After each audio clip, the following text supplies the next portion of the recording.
Agriculture on the move. Agricole mouvement. Agriculture on the move. Agricole en mouvement. Agriculture on the move. Agricole en mouvement. Agriculture on the move. Agricole en mouvement.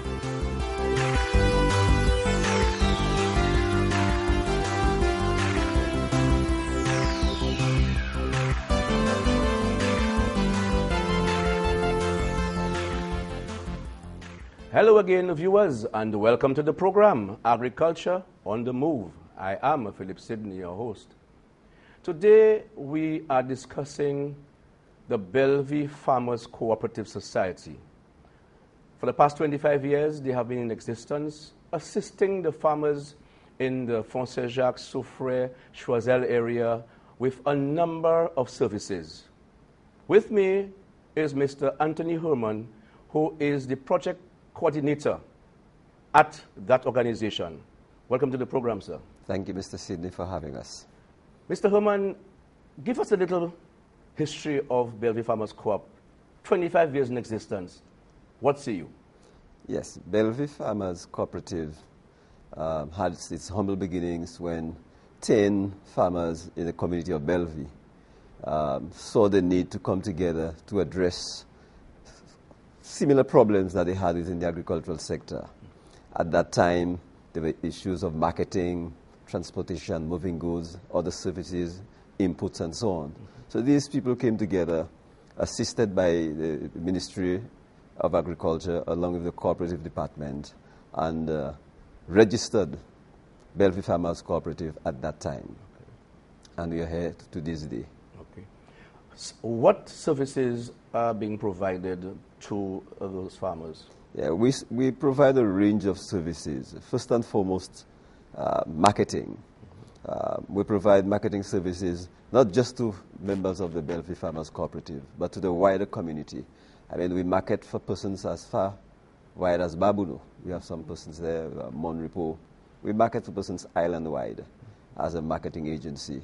And to be able to put a good product on the market, you, as an agricultural person, would understand that you have to have healthy seedlings. So with assistance from USAID and our other partners, we have set up a very, very modern seedling nursery where we provide thousands and thousands of healthy seedlings grown in pit moss. And we've been doing that for many years. We also have an input shop where we provide all the necessary chemicals that the farmers require, including fertilizer. And we even run a small credit program where willing farmers that are not able, we are able to provide them with seedlings, provide them with fertilizer, and when they market, they sell to Belle Vue. We've done farm gate as well, and we provide a bit of technical support in terms of what the crops, and to this end we have developed a wonderful relationship with the Ministry of Agriculture, Region 6, where at all times they know what it is that the farmers, what seedlings the farmers are purchasing, so they have that kind of info so they can visit them. And we also provide training. In fact, that's one of our strengths. We provide training in all areas of operation, including both production, post-harvest, as well as development, personal development of individuals. And recently, we went even further by looking at a credit scheme where we are now providing farmers an opportunity to purchase greenhouses on hire purchase. You pay a deposit of about $2,000, and then you get you're able to get a greenhouse, and you pay within a year. You would understand how the benefits of this. So no longer does the farmer have to provide $12,000+ to purchase a greenhouse. So we really understand the needs of the farmers, and we try to provide as much as possible, because it's all about the social responsibility of developing our people. And we at Belle Vue are proud to do that. Great. How many farmers are members of your cooperative presently, given the age range and young people? We have about 200 farmers. We are serving about 200 registered farmers. And a a few years ago, we went on a drive to make sure that we had a good gender balance. And we've got a number of women. And the age range is good. We have persons in the early 20s and teens that are now as members of Belle Vue that are into farming. We have a number of young men as well. And then we have the older folks. Because what we try to do is at Belle Vue is to have a time of succession plan. Yes. To make sure that our food security is not compromised, bearing in mind the age and the aging farmers that we have. And also for the whole purpose of proper planning. It's important that you bring in young persons that are technically nature literate, so that you can actually plan, because our food import bill is high. And it is only through proper planning in an organization that is mobile. You know, we don't stay static. We are very mobile. We always looking for ways to make things better. Beautiful. Yeah. In terms of workers at that organization, how many people that you all employ? Yeah. We are probably one of the few organizations in St. Lucia that, regardless of the difficult times, have maintained a steady staff. We are operating, we employ 22 people, 22 staff, and through thick and thin we've kept them. And one of the new areas that we've ventured in over the past few years is the whole question of wholesome foods. Right. And in so doing, we've looked at the hotel sector, we've looked at the needs. And to be able to address that need, we have put together an organic project where we are growing greens under strict conditions, organic conditions. And this is a wonderful project. So that's one of your niche markets. That's our niche market, and it is this project that is able us to sustain Belle Vue Farmers Cooperative in a big way, because what we try not to do is to make too much from the farmers that are providing us. We take very little for our operations, and we make it up through the organic project. Okay, so that takes me to the next step about your marketing arrangements. Over the years, how were you able to sustain that, to ensure that there's continuity in your marketing system? Well, it was always work in progress, and learning from your experiences. At first, it was the local supermarkets when we first came on the scene, and at that time, that was our major market, the local supermarkets. But as St. Lucia moved into a more diversified economy, with the event of a huge investment in tourism, we at Belle Vue was able to capitalize on that export market locally, because the hotel sector buys hundreds of thousands and millions of dollars of produce, because they have to feed these people every day. So we have sort of moved a little bit away from the local market, in terms of the supermarkets, and moved more. We've sort of gravitated towards the hotels, and for the obvious reason that the prices are better. That's right. So we're able to provide our farmers with a better price. And I mean, you talk to some of the farmers at Belle Vue, and people have sent the children to university and higher education because of what we've been able to provide them. Wow. So our marketing keeps on evolving, and every day we are looking at new areas. Okay. And we, for example, at this very minute, we are looking, not apart from our hotels. A few years ago, we set up a unit at the co-op where people come in on the day of marketing to purchase, and that has been doing very well. People from all around the island drive down to Belle Vue to buy fresh produce from the farmer into the baskets. Beautiful. Yeah. At this point, we are due for a break. When I come back, I'll continue to speak with you about the way forward with projects. Right. So you've been watching Agriculture on the Move, or you are watching Agriculture on the Move. We are due for a break. Stay tuned. Back soon.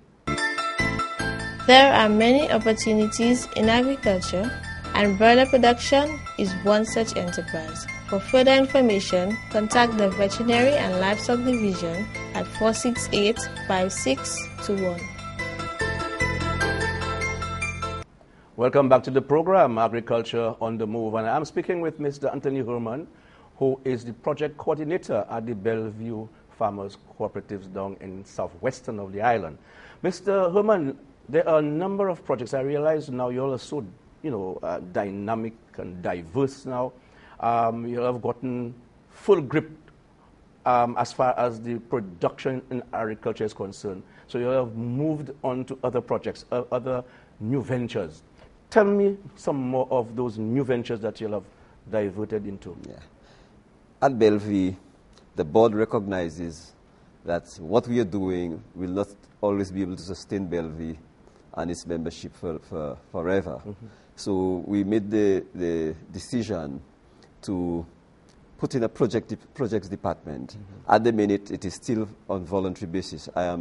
It's a voluntary personnel as part of the board. Okay. And what we've done, we've looked at various areas. And one of the first projects that we had was a composting project with the Global Environmental Fund under the leadership of Mr. Giles Romulus. Mm-hmm. It was a small project that was geared toward education, educating farmers, school children on the whole issue of composting. Mm-hmm. But what the projects department did, we looked at the bigger picture, and in this project, we run a workshop with support from the St. Lucia Solid Waste Management Authority. Okay. And we had a wonderful gentleman there, Mr. Cassian Henry, who facilitated that workshop.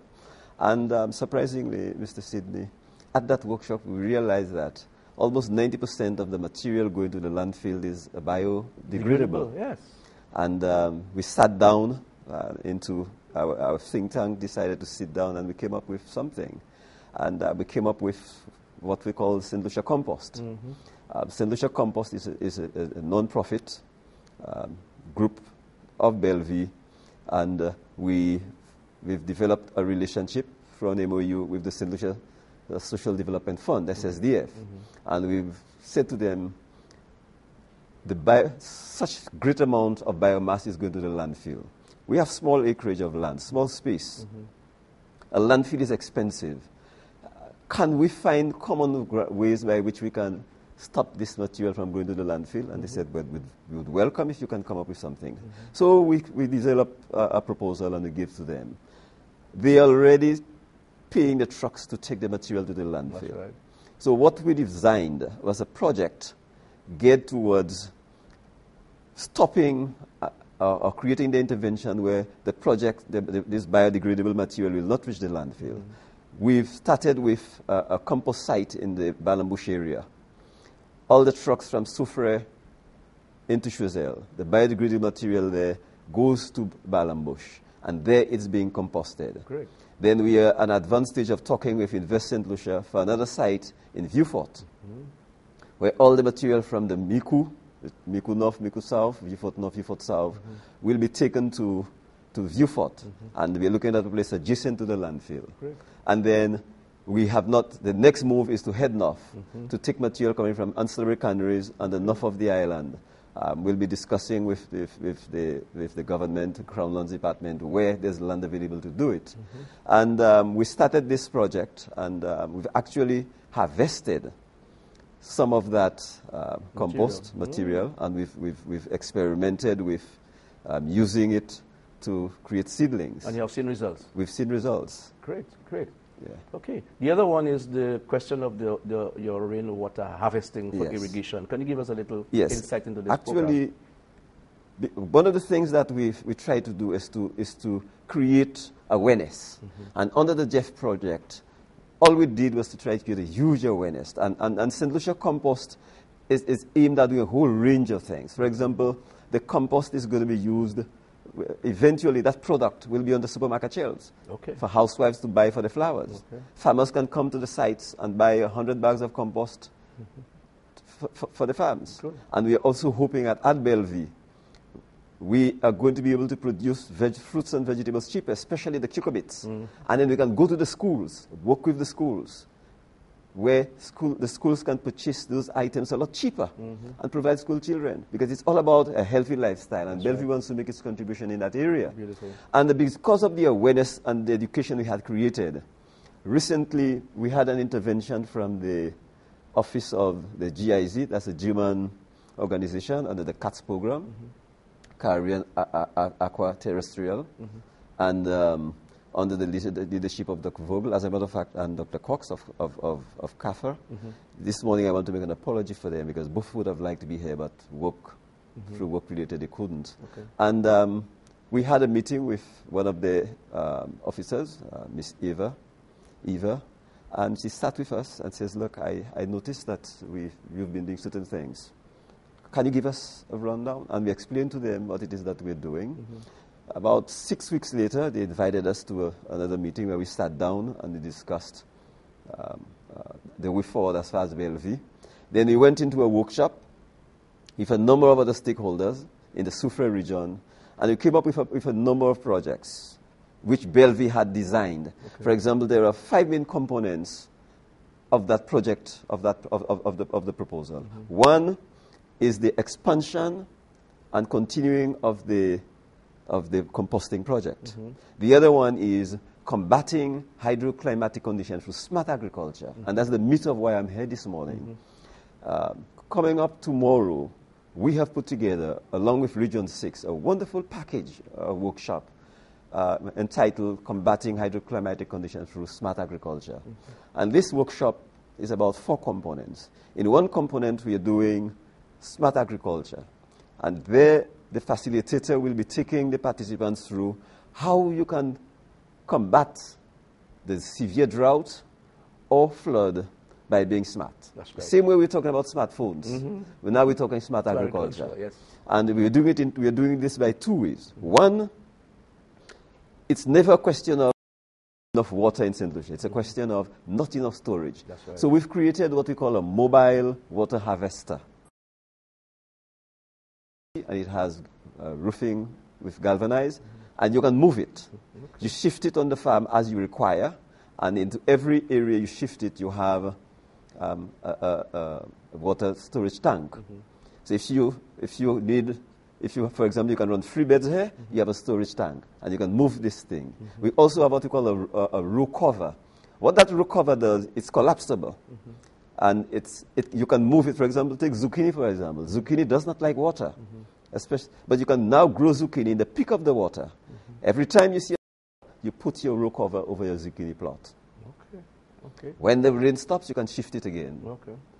And you can do so with broccoli, cauliflower, those crops that does not require heavy rain. And you can understand the impact of that type of intervention on importation. That's right.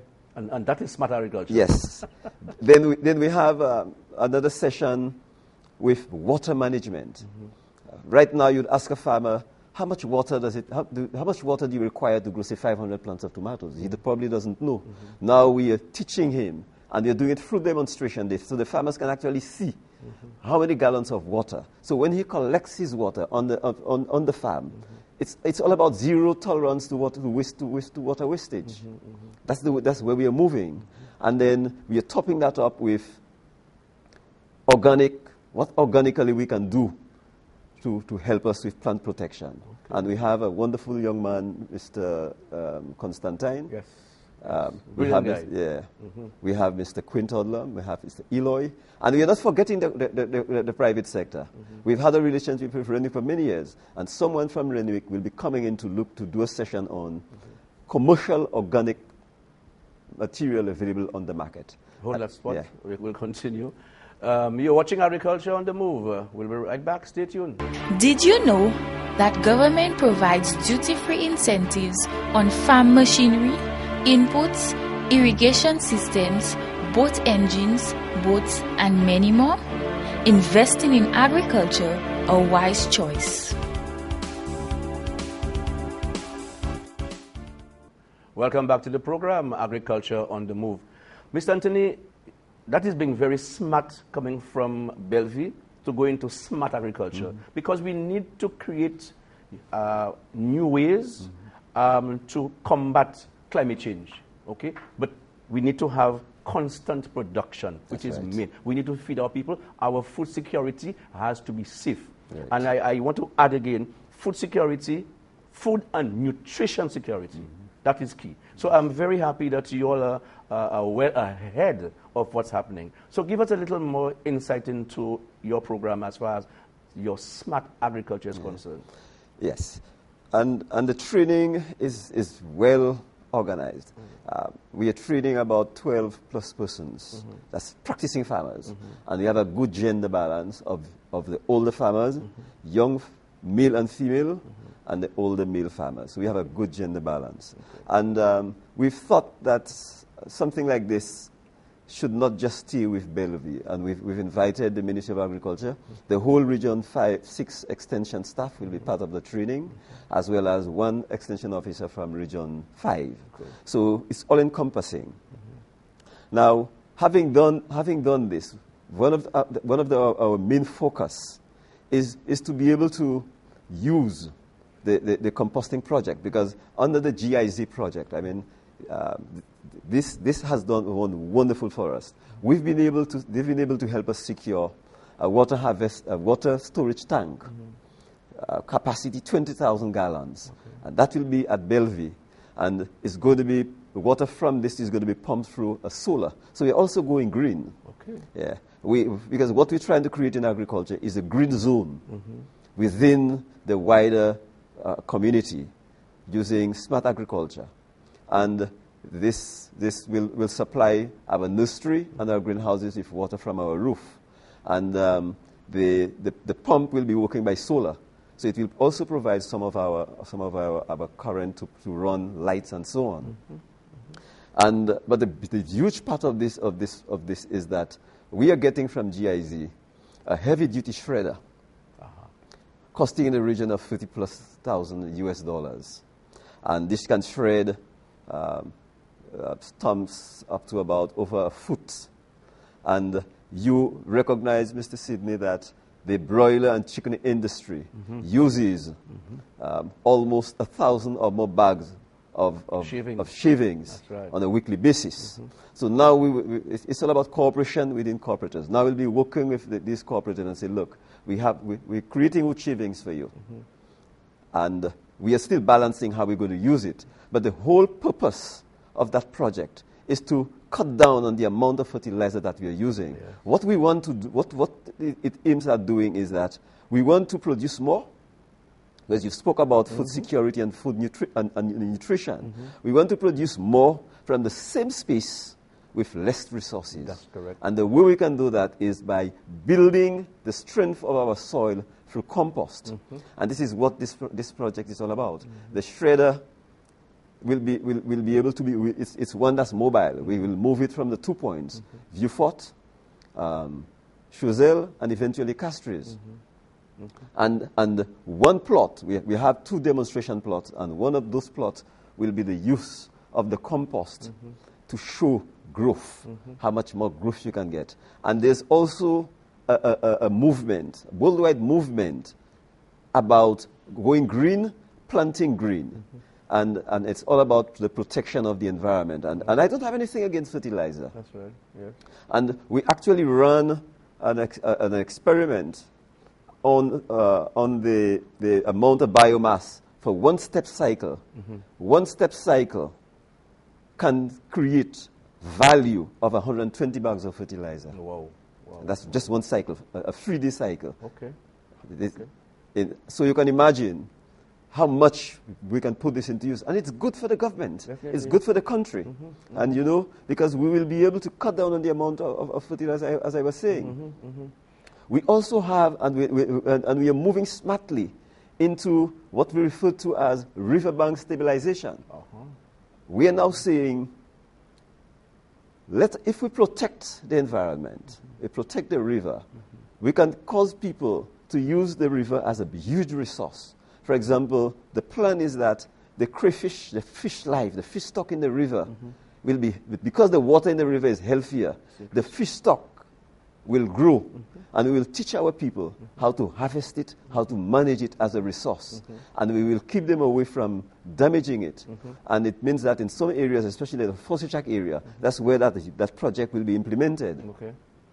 A number of these young persons will get a new form of livelihood, because this project is all about creating new livelihoods. But when you're doing that project, you need to touch base with the Department of Fisheries, because there's a moratorium on harvesting of crayfish, eh? Actually, we have a we have an appointment, a meeting with Forestry Department next Wednesday, and they will be followed by Fisheries Department. Beautiful. To bring them on board from the very early stages of the planning That's right. of this project. Beautiful. So they'll be on board early, and they will be guiding us along. But we, as an NGO, will be able to go out there and get funding that they on their own may not be able to get. Correct. Beautiful, Yes. beautiful. So it's all encompassing. This training you're having tomorrow, is it, it's one day? One day. Are you going to be having other training to continue the cycle? Yes. We had thought that one would have been sufficient, but now there have been a huge demand. Persons have been coming in and asking why you didn't invite me. So we've made the decision to train at least 100 persons in smart agriculture, and we don't want to keep it in Region 6. What we want to do now, the expertise are within the Ministry of Agriculture and Belle Vue. We want to now move it to all the other agricultural regions. Yeah, but since, for example, I know they have formed an umbrella body of Yes. cooperatives in terms of Belle Vue, Black Bay, Grace Farmers. Yes. Are you going to be passing on that Yes. information to the other cooperatives? We will. That is why we will be going to each of them within their, because we want to make sure we do it within the agricultural region. So those organizations that fall within the region, for example, we will be talking to them and the heads of extension, and we are going to implement that project in the area. Beautiful. Through another partnership that we have with CHF, that's the Canadian Hunger Fund, and That's CAFAN. right. Beautiful. We'll ask them to fund this. Okay. As we're about to end, do you have anything that you'd like to say to the farming community out there? Yeah, well, what I want to say to St. Lucia and our farming community is that for any country to develop, you have to be able to feed your people. And you have to be able to feed them at a very cheap price. When I say cheap, I mean cheap in the sense that everyone has to afford food. Food must be accessible to all, especially the vulnerable and the needy. And if we can do this, it means that we can create health. And if you create health, then we have wealth. Definitely. Mr. Herman, I want to thank you for coming to the program. Very welcome. I think, again, you all have been smart to go into smart agriculture. Yes, that's I the think route. you all have paved the way. Yes. All right. So other farmers or farmer groups Right. can emulate That's you all right. and then move on. And you'll need to work together. Very because much so. with the force that you have, you can achieve. Yes. You've been watching Agriculture on the Move. I'd like to thank you, the viewers, for viewing this program. And of course, if you need to get more information as far as Belle Vue is concerned, feel free to call Belle Vue Farmers Cooperatives down in the southern and southwestern end of the island. Thank you for viewing. Until then, I'm Phillip Sydney saying goodbye and God bless. Agriculture on the Move. Agricole en mouvement. Agriculture on the Move. Agricole en mouvement. Agriculture on the Move. Agricole en mouvement. Agriculture on the Move. Agricole en mouvement.